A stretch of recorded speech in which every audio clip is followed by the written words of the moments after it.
Financial year 25-26 assessment year 26-27 की ITR filing season शुरू हो चुका है। आईटीआर फॉर्म 1, 2 और 4 already income tax e filing portal पर लाइव कर दिए गए हैं और जल्द ही आईटीआर 3 भी अब e filing income tax portal पर अवेलेबल किए जाएंगे for offline and online e filing. जैसे ही ITR forms e filing income tax portal पर लाइव होते हैं तो सबको बड़ी जल्दी होती है अपनी आईटीआर फाइल करके जल्दी से जल्दी अपने रिफंड क्लेम करने की। पर यहाँ पर आपसे अक्सर चूक हो जाती है। इस जल्दीबाजी के चक्कर में आप कुछ ऐसी गलतियां कर बैठते हैं जिसके वजह से अक्सर टैक्स पेयर्स पे आईटीआर मिसमैच के नोटिसेस आईटी डिपार्टमेंट की तरफ से इशू किए जाते हैं। आपका रिफ़ंड और भी डिले हो जाता है। कई बार आपकी रिफ़ंड आपकी आईटीआर डिफेक्टिव हो जाती है और कई केसेस में तो टैक्स पेयर्स के केस स्क्रूटनी में भी आ जाते हैं। आज इस सेशन में हम आपके साथ डिस्कस करेंगे कि आईटीआर फाइल करते वक्त कुछ ऐसी कॉमन मिस्टेक्स जिसे यदि आप अवॉइड करें और केयरफुली अपनी आईटीआर को फाइल करें तो आप इस तरह की आईटीआर मिसमैच की नोटिस से बचे रहें। वीडियो इम्पॉर्टेंट होने वाली है और आप सभी को सेशन के एंड तक मेरे साथ बने रहना है।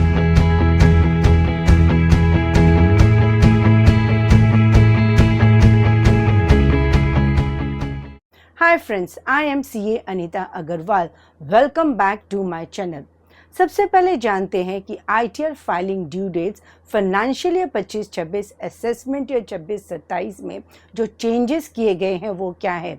आपकी आईटीआर फॉर्म 1 और 2 को फाइल करने की ड्यू डेट है 31 जुलाई 2026 और आपके आईटीआर फॉर्म 3 और ITR form 4 in non audit cases में उसको फाइल करने की ड्यू डेट है 31 अगस्त 2026।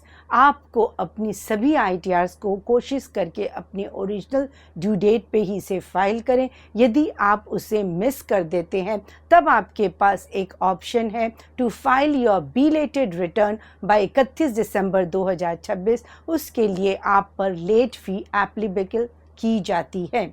चलिए अब हम समझते हैं कि आईटीआर फाइल करते वक्त हमसे जाने अनजाने में कौन सी छोटी छोटी गलतियां हम कर बैठते हैं जिसे हमें अवॉइड करना है, जिससे हमारे ऊपर आईटी डिपार्टमेंट की तरफ से कोई भी आईटीआर मिसमैच का नोटिस इशू ना किया जाए और हमारी रिटर्न को डिफेक्टिव रिटर्न डिक्लेयर न किया जाए। सबसे पहले हम डिस्कस करते हैं selecting the incorrect ITR form. 7 तरह के आईटीआर फॉर्म्स हैं, आईटीआर 1 से लेके आईटीआर 7। जब भी आप अपनी आईटीआर फाइल करें तो सबसे पहले आपको इस बात को ध्यान रखना है कि आप करेक्ट आईटीआर फॉर्म सेलेक्ट करें, क्योंकि यदि आप इनकरेक्ट आईटीआर फॉर्म फाइल कर देते हैं तो आपकी रिटर्न को इनकम टैक्स डिपार्टमेंट की तरफ से डिफेक्टिव रिटर्न डिक्लेयर कर दिया जाएगा। जब भी आप अपनी आईटीआर फाइल करें तब आप अपनी सारी पर्सनल इंफॉर्मेशंस को क्रॉस चेक जरूर कर लें। आपका नेम, पैन, आधार, आपके जो भी ई फाइलिंग इनकम टैक्स पोर्टल पर आपका डाटा ऑलरेडी फीड है उसे अपने पैन कार्ड से ज़रूर क्रॉस चेक करें। आपका address, email, phone number, date of birth, इन सभी चीज़ों को आप एक बार क्रॉस चेक ज़रूर करें। आपके जितने भी बैंक अकाउंट्स हैं उन्हें income tax e filing portal पर ज़रूर अपडेट करें और जिस बैंक में आपका रिफ़ंड आना है उसको अपने ई फाइलिंग इनकम टैक्स पोर्टल पर रिवैलिडेट करें और ये ध्यान रखें कि आपने correct account number, IFSC code, आपने जो भी डिटेल्स अपनी बैंक डिटेल्स डाली हैं वो करेक्ट हैं। यदि आप इनकरेक्ट डिटेल्स प्रोवाइड करते हैं तो आपके रिफ़ंड में डिले हो सकता है और हमेशा ये इस बात का इंश्योर करें कि आपका अकाउंट एक्टिव है और प्री वैलिडेटेड है। जब भी आप अपनी आईटीआर फाइल करें आपके सभी डॉक्यूमेंट्स आपके पास अवेलेबल होने चाहिए और आपको इस बात का ध्यान रखना चाहिए कि आप अपनी सभी सोर्सेज ऑफ इनकम, आपकी जो भी आपकी सोर्सेज ऑफ इनकम है, सभी को डिस्क्लोज़ करें।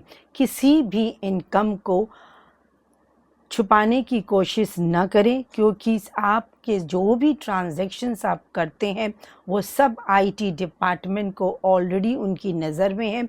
इसलिए किसी भी तरह के सोर्स ऑफ इनकम को अनडिस्क्लोज करने की कोशिश ना करें, चाहे वो आपके सेविंग अकाउंट का इंटरेस्ट हो, आपका एफडी इंटरेस्ट हो, आपकी रेंटल इनकम हो, किसी भी तरह के प्रॉपर्टी ट्रांजैक्शंस या किसी भी तरह का आपने कैपिटल गेन किया हो, आपकी अदर इनकम की सोर्सेज हैं, यहाँ तक कि आपको अपनी एग्जेम्प्टेड इनकम को भी अपनी आईटीआर में ज़रूर डिस्क्लोज़ करें।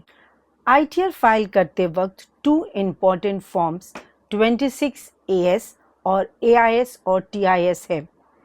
इसमें 26 एएस में आपके अगर कोई भी टीडीएस, किसी भी पर्सन ने आपका टीडीएस डिडक्ट किया है तो उसकी सारी डिटेल्स आपके फॉर्म 26 एएस में रिफ्लेक्ट होती है।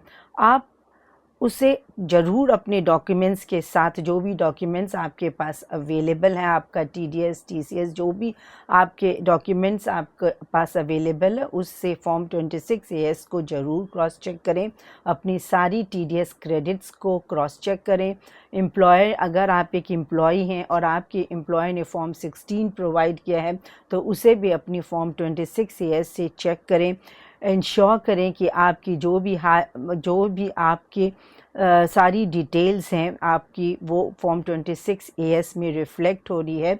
और कम्प्लीटली फॉर्म 26 एएस पे भी आप डिपेंड नहीं कर सकते, क्योंकि कई बार ऐसा होता है कि यदि फॉर्म 26 एएस में कोई ऐसी डिटेल्स हैं जो आपके पास, जो भी आपके पास डॉक्यूमेंट्स या रिकॉर्ड्स अवेलेबल हैं, उससे वो मैच नहीं करती है, तो उस केस में आपके पास वहाँ पर फीडबैक देने की भी सुविधा अवेलेबल है। आप ज़रूर अपना फीडबैक दें। तो अपनी सारी डिटेल्स को क्रॉस चेक करके ही आप अपनी आईटीआर की फाइलिंग में प्रोसीड करें। उसी तरह जिस तरह फॉर्म 26 एएस में आपकी सभी टीडीएस की डिटेल्स रिफ्लेक्ट होती हैं, आपके एनुअल इंफॉर्मेशन स्टेटमेंट आपका extended version of form 26 as है। इसमें आपकी जीएसटी की टर्नओवर, आपकी सेल, परचेज, सिक्योरिटीज़ की ट्रांजैक्शंस, फॉरेन रेमिटेंस, आपकी सारी डिटेल्स आपके फॉर्म एएस और टीएस में रिफ्लेक्ट होती है। As is a wider version of form 26 as. इसमें आपकी टीडीएस की डिटेल भी आती है और जो भी पूरे फाइनेंशियल ईयर में 1/4/25 से 31 मार्च 2026 तक जितनी भी आपने ट्रांजैक्शंस की हैं, चाहे वो आपका सेविंग का इंटरेस्ट हो, एफडी का इंटरेस्ट हो, वो सभी ट्रांजैक्शंस आपके फॉर्म एआईएस में रिफ्लेक्ट होते हैं। और tax payer information summary, it is aggregated and summary details of tax payer. आपकी सारी रिपोर्टेड वैल्यू एक समरी फॉर्म में आपको टैक्स पेयर इंफॉर्मेशन समरी में अवेलेबल की जाती है।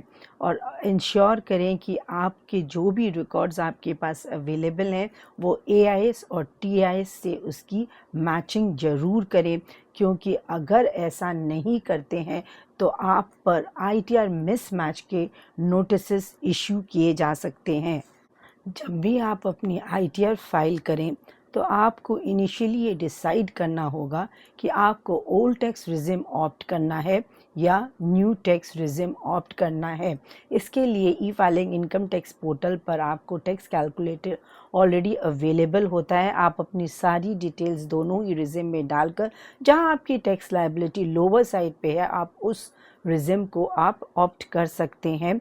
और फिर अगर आप ओल्ड टैक्स रिजिम ऑप्ट करते हैं तो वहाँ पर आपको ख़ास तौर से इस बात का ध्यान रखना है, किसी भी फेक डिडक्शंस या एग्जम्पशंस को क्लेम नहीं करना है आपको, क्योंकि इस की वजह से आप पर हैवी पेनल्टी या income tax notices DIT department की तरफ से इशू किए जा सकते हैं। आप जो भी एचआरए का क्लेम ले रहे हैं या एटीसी या पॉलिटिकल डोनेशन, पॉलिटिकल डोनेशन या किसी भी तरह का डिडक्शंस या अजम्पशंस आप क्लेम कर रहे हैं, उन सभी का डॉक्यूमेंट एविडेंस आपके पास ज़रूर से होना चाहिए। यदि आप फेक HRA रिसिप्ट या ATC इन्वेस्टमेंट प्रोवाइड करते हैं तो उसे मिस रिपोर्टिंग मानते हुए आप पर 200% तक पेनल्टी एप्लीकेबल की जा सकती है। HRA क्लेम करने के लिए हमेशा अपनी रेंट रिसीप्ट को अपने HR को ज़रूर प्रोवाइड करवाएं और अपने लैंडलॉर्ड का पेन भी आपके पास अवेलेबल होना चाहिए in order to claim HRA exemption. और इस तरह आप अपनी HRA एग्जम्पशंस की कैलकुलेशन करते हुए अपनी ITR को फाइल करें।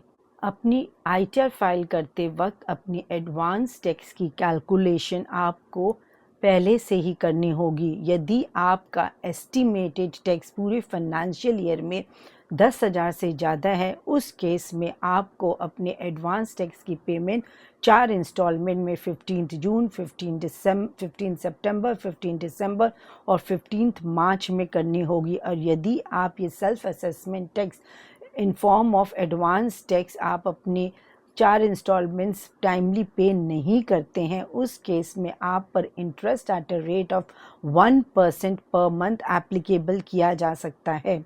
Schedule AL assets and liability को आपको इग्नोर नहीं करना है। जिन भी इंडिविजुअल्स या HF की नेट इनकम 1 करोड़ से एक्सीड करती है, उन्हें अपने शेड्यूल एसेट्स एंड लायबिलिटी को फिल करना उनके लिए मैंडेटरी है। यहाँ पर आपको अपनी सभी एसेट्स और लायबिलिटीज़ की रिपोर्टिंग करनी होगी। फॉरेन एसेट्स को रिपोर्ट करना ना भूलें। रेसिडेंट और ऑर्डिनरी रेसिडेंट इंडिविजुअल को फॉरेन एसेट्स और फॉरेन इनकम डिस्क्लोज करनी होती है शेड्यूल FA में। चाहे आपकी इनकम इंडिया में टैक्सेबल हो या ना हो, फिर भी फॉरेन एसेट्स और फॉरेन इनकम की रिपोर्टिंग आपके लिए मैंडेटरी है। एक बार आप अपनी ITR फाइल कर देते हैं तो उसके बाद उसे E-वेरीफाई करना कभी ना भूलें। बहुत लोग रिटर्न फाइल कर देते हैं लेकिन E-वेरीफाई करना भूल जाते हैं, उसे हमेशा याद रखें। ITR फाइल करने की प्रिस्क्राइब लिमिट विदिन 30 डेज आपको अपनी ITR को E-वेरीफाई करना वाया नेट बैंकिंग, आधार और EVC within 30 days of filing आपको करनी होगी। और यदि आप ऐसा नहीं करते हैं तो आपकी उस रिटर्न को इनवैलिड रिटर्न माना जाएगा। अगली मिस्टेक अक्सर जो टैक्स पेयर्स करते हैं वो इनकम टैक्स नोटिस को इग्नोर करना। अगर डिपार्टमेंट की तरफ से आपको कोई भी कम्युनिकेशन या नोटिस रिसीव हो तो उसे कभी भी इग्नोर मत करिए।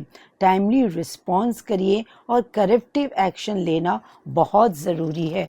अपनी ITR फाइल करने से पहले इन सभी चेक लिस्ट को एक बार ज़रूर से देख लें कि आपने करेक्ट ITR फॉर्म सिलेक्ट किया है, आपका बैंक वैलिडेटेड है, बैंक डिटेल्स और पर्सनल डिटेल्स आपने सही तरीके से प्रोवाइड की है, आपने अपने फॉर्म 26 AS और AIS और TIS से अपनी सारी डिटेल्स, अपने रिकॉर्ड्स और डॉक्यूमेंट्स की मैचिंग अच्छे से कर ली है। आप ITR फाइल करने के बाद उसे E-वेरीफाई करना ना भूलें। जो भी आप HRA का क्लेम या डिडक्शंस या एग्जम्पशंस आप क्लेम कर रहे हैं, उसके सभी डॉक्यूमेंट्स एज एन एविडेंस आपके पास हमेशा होने चाहिए। यदि आप इन छोटी छोटी बातों का ध्यान रखते हैं और केयरफुली अपनी ITR को फाइल करते हैं, इन सभी मिस्टेक्स को अवॉइड करते हैं, तो इनकम टैक्स डिपार्टमेंट की तरफ से कभी भी आपको ITR मिसमैच के नोटिसेस इशू नहीं किए जाएंगे। न ही आपका केस स्क्रूटनी में आएगा, न ही आपका रिफंड डिले होगा और न ही आपकी रिटर्न को डिफेक्टिव रिटर्न डिक्लेयर किया जाएगा। यदि आपको वीडियो यूज़फुल लगी है तो इसे लाइक करें और ज़्यादा से ज़्यादा लोगों में इसे शेयर करें in order to create awareness. यदि आपने अभी तक मेरा चैनल सब्सक्राइब नहीं किया है तो subscribe my channel and press the bell icon ताकि आपको इस तरह की वैल्यूएबल इंफॉर्मेशन की नोटिफिकेशंस मिलती रहें। ITR फाइलिंग में यदि आपको कोई भी इशू है तो please let me know in the comment section. Thanks for your valuable time. जय हिंद।